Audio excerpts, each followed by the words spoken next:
नमस्कार दोस्तों, आज की हमारी कहानी है अरे पगली, माई का भाभी से नहीं होता। सोनल की भाभी सोनल को 4 बार फोन कर चुकी थी, पर सोनल फोन ही रिसीव नहीं कर रही थी।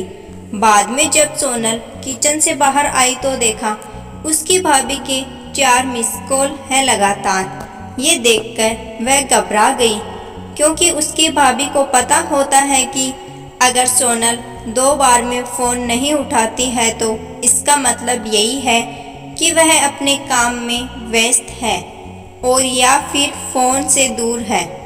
अब सोनल का मन घबरा रहा था, क्योंकि भाभी के 4 फ़ोन लगातार आने से उसे टेंशन हो गई थी, क्योंकि सोनल की मम्मी की तबीयत इन दिनों ठीक नहीं चल रही थी। अभी 2 दिन पहले ही सोनल अपनी मम्मी से मायके में मिलकर आई थी। फिर भी सोनल ने हिम्मत करते हुए अपनी भाभी को फ़ोन लगाया, और फ़ोन जैसे ही भाभी ने उठाया तो सोनल को रोते हुए कहा, दीदी, मम्मी जी हमें छोड़कर चली गई है। रात को अच्छे से सोई थी, सुबह आपके भैया और मैंने खूब उठाने की कोशिश की, पर वह नहीं उठी। तब हमने डॉक्टर साहब को बुलाया, फिर उन्होंने बताया कि मम्मी जी अब नहीं रही। दीदी, आप जल्दी से घर आ जाओ। इतना सुनते ही सोनल की आंखों से आंसू बहने लगे। पापा तो पहले ही उसे छोड़कर जा चुके थे और अब उसकी माँ भी नहीं रही। सोनल तो बिल्कुल बेहाल हो चुकी थी। अब सोनल ने रोते रोते ये बात सक्षम उसके पति को बताई तो सक्षम ने उसे संभाला और उसे जल्दी से कार में बैठाकर मायके ले गया।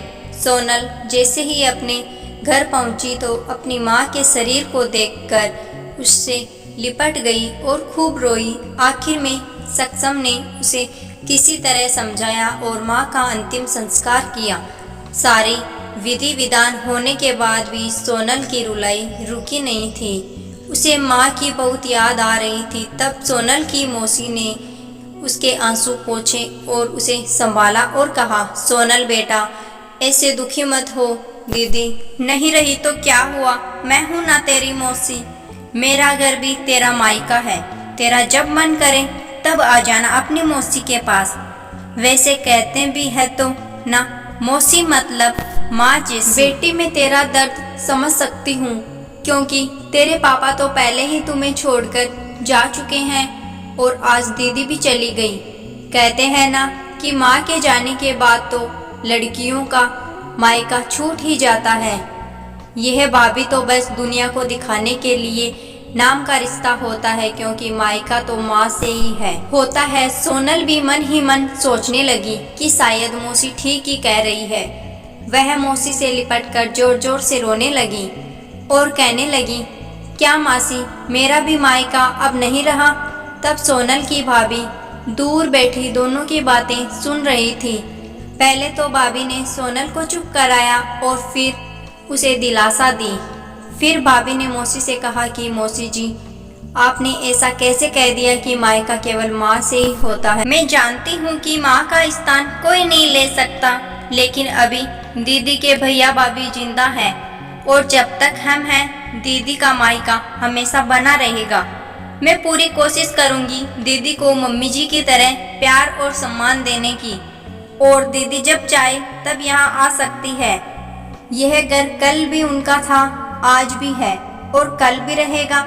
मौसी जी, मैं एक बेटी हूँ और मेरा भी मायका है, और मैं अच्छे से जानती हूँ कि हम बेटियों के लिए मायका कितना महत्वपूर्ण होता है। मौसी जी, आप दीदी को अपने घर जरूर बुलाइए, पर उन्हें अपने भैया भाभी के प्यार से दूर मत कीजिए। तभी मौसी ने कहा, बहू, आज के ज़माने में तेरी जैसी सोच रखने वाली भाभी बहुत कम मिलती है।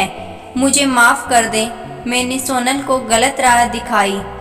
तभी सोनल अपनी भाभी के गले लग गई और बोली, भाभी, आज आपने मुझे विश्वास दिला दिया कि भाभी भी माँ के समान होती है, और मैं संतुष्ट हूँ कि जब तक आप और भैया हो, मेरा मायका सदा बना रहेगा। और किसी ने कहा है ना कि भाभी माँ के समान होती है। आज आपने मुझे इस बात पर विश्वास भी दिला दिया है। आशा करती हूँ दोस्तों आज की मेरी ये कहानी आप सभी को पसंद आई होगी। अगर कहानी अच्छी लगी है तो प्लीज़ चैनल को सब्सक्राइब जरूर कर देना। धन्यवाद।